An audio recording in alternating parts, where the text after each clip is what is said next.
বন্ধুরা, বাস্তব জীবনে এমন কিছু কথা যা আমাদের জানা এবং বোঝার খুব প্রয়োজন, যা আমাদের জীবনকে সহজ এবং সরল করে তোলে। যদি তুমি প্রতিটা দিন, প্রতিটা মিনিট, প্রতিটা সেকেন্ড কোনো মানুষের কথা ভাবো, তাহলে নিজেকে দুটি প্রশ্ন করো, তোমার কাছে এত সময় আসলো কোথা থেকে? আর এই সময়টা এখন তুমি কি করতে চাও? প্রথম প্রশ্নের উত্তরটা আমি তোমাকে দেব, আর পরের প্রশ্নের উত্তরটা তোমাকে খুঁজে বার করতে হবে। কোথা থেকে আসলো তার জন্য এত চিন্তা করার জন্য সময়? তুমি তোমার সব বন্ধুদের সময় তুমি তাকে দিয়েছো।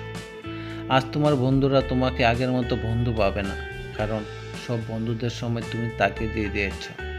আজ তুমি তোমার শরীরের খেয়াল রাখো না, কারণ তুমি সারাক্ষণ তার কথা ভাবতে থাকো। তুমি তোমার মূল্যবান সময় এমন একটা মানুষকে দিচ্ছ যার কাছে তোমার থাকা না থাকা কোনো মানে রাখে না। আজ তুমি চুপচাপ থাকো, পরিবারের কারোর সঙ্গে এত বেশি কথাও বলো না।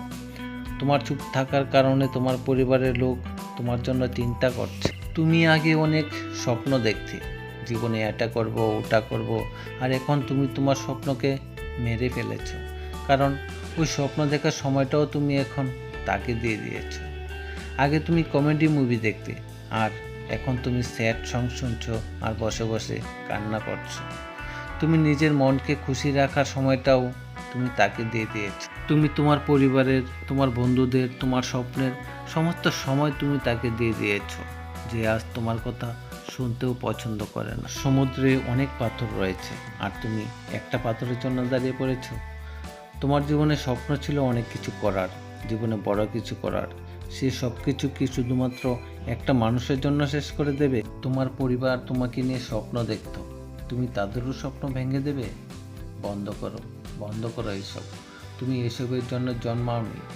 তোমার ভাগ্য বলো সে তোমার জীবনে আজ নেই, কারণ ভগবান এর থেকে ভালো কিছু তোমাকে দেওয়ার কথা ভেবে রেখেছে। আর একদিন তুমি যখন সফল হয়ে ফিরবে, তখন তুমি হাজার হাজার মানুষের ভিড়ে তাকে দেখতে পাবে, যে মানুষটাকে তুমি তোমার জীবনে সম্পূর্ণ সময় দিয়েছিলে, যে মানুষটা তোমার চোখের জলে কারণ হয়েছিল, যে মানুষটা তোমাকে অনেক কষ্ট দিয়েছিল। সেই মানুষটা তোমাকে দেখে তোমাকে সরি বলতে চাইবে, কিন্তু সে তোমার চোখে চোখ রাখতে পারবে না।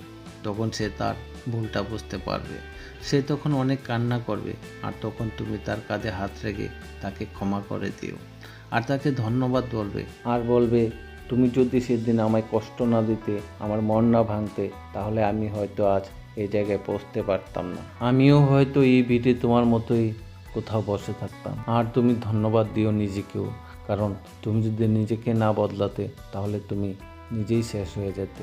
প্রথম প্রশ্নের উত্তরটা এটা ছিল। দ্বিতীয় প্রশ্নের জবাবটা তোমাকে খুঁজতে হবে। তুমি এই সময়টা কি করবে, কি করতে চাও? তুমি ভাগ্যবান যে তুমি এমন একটা কষ্ট পেয়েছো, যে কষ্ট পাওয়ার পর মানুষ সব কিছু করতে পারে। তুমিও পারবে, আর তোমাকে কেউ আটকাতে পারবে না। পৃথিবীতে দুই রকমের মানুষ হয়, একটি হলো সে যে কষ্ট দেয়, আর একটি হলো সে যে কষ্টকে দূর করে। মিথ্যা আর স্বার্থে ভরা সম্পর্কের চাইতে হাজার গুণ ভালো হলো আপনি একাই থাকুন। ভালোবাসা ও ঘৃণা খুব ছোট্ট একটি শব্দ, আর এই ছোট্ট দুটি শব্দই মানুষকে ভগবান বানিয়ে দিতে পারে, আবার শয়তানও বানিয়ে দিতে পারে। মনের মধ্যে ঘৃণা রেখে মুখে মিষ্টি কথা আমি বলতে পারি না। আমি যাকে সম্মান করি তাকে মন থেকে সম্মান করি, আর যাকে ছেড়ে দেই তাকে মন থেকে ছেড়ে দেই। একা থাকতে শিখুন, ইগনোর করতে শিখুন, নিজের সময়কে কাজে লাগাতে শিখুন। আপনাকে সফল হতে কেউ আটকাতে পারবে না। আজ এই পর্যন্তই, দেখা হবে আগামী ভিডিও।